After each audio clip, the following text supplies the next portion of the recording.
Donc, ben voilà, là, je n'ai pas tellement grand chose à expliquer d'autre. J'espère que vous avez bien compris jusqu'à là. Maintenant, on va créer notre petite animation. Donc, on va créer un fond sympa. Pourquoi j'ai pris le rouge et le noir? Parce que je trouve que ça donne un fond sympa. Donc, on clique sur l'outil fond. On vient ici, outil rectangulaire. On clique longtemps dessus. Ça nous ouvre une nouvelle page. Outil ellipse. Cliquez sur outil ellipse. Et double-cliquer sur l'outil ellipse. Tac, tac. Et ça nous donne ça. Ok? Faut bien que vous regardiez que vous êtes sur le fond rouge. Ça nous donne ça, donc un masque, ça nous aura créé un masque.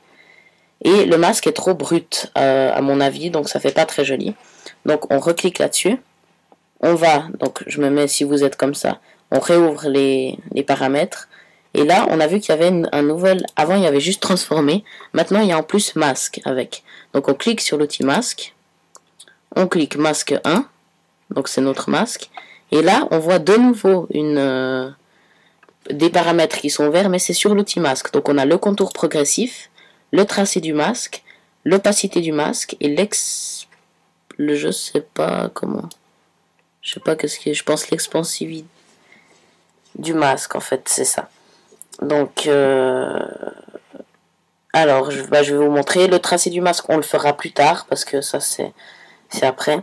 Le contour progressif, ça, c'est bien utilisé. Donc, c'est pour justement adoucir les bords. Donc, plus vous ajoutez du contour progressif, plus ça fait un résultat qui donne vraiment, qui déchire, quoi. Pour un fond, ça donne vachement bien. Donc là, j'ai mis à 335. On peut le mettre comme on veut. Donc, pomme Z pour revenir en arrière. L'opacité du masque, vous le connaissez. Donc, l'opacité, il revient ici.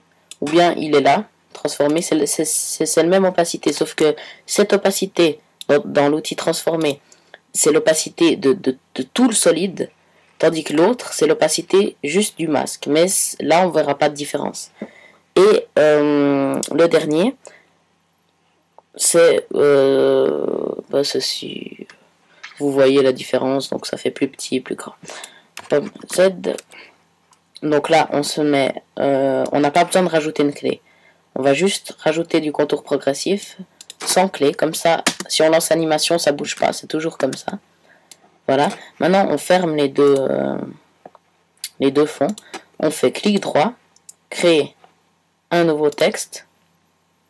Le texte 1, on va renommer, moi je vais renommer tutoriel Aiko.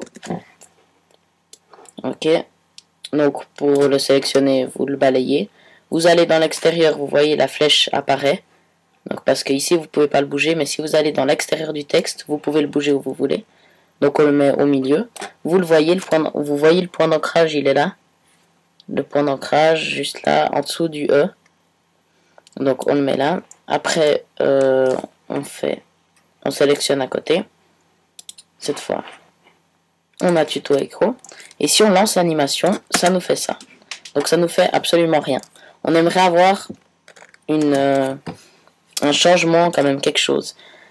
Donc on se met à 0 secondes. Le point d'ancrage, on le voit. On prend l'outil flèche, là, hein, l'outil de sélection, l'outil V. On balaye, donc on ouvre les attributs. Donc on va dans transformer. On a de nouveau les trucs de base, point d'ancrage, position, échelle, rotation et opacité. Donc là, on va bouger la position, non, l'échelle, excusez-moi. Donc on met à 0 secondes, on clique sur le chronomètre échelle, on va à 2 secondes, et...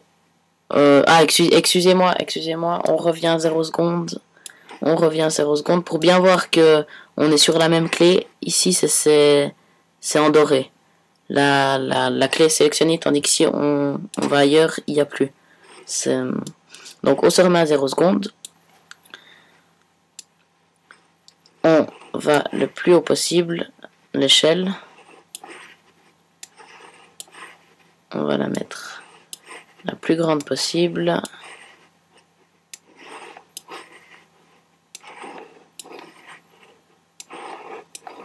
Jusqu'à qu'elle sorte de l'image.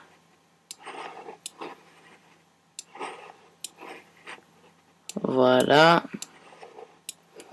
Voilà, maintenant elle est dehors. On se remet à 2 secondes. On met l'échelle à 0.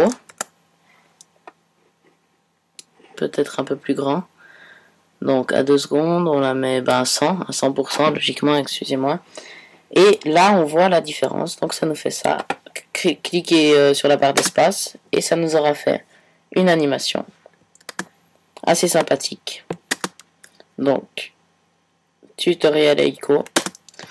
Et on va la refaire partir. Donc pour ça, je pense, puisque si vous avez bien suivi mon tuto, vous allez, je pense, vous mettre à 4 secondes et vous allez dire, ben, je descends l'opacité.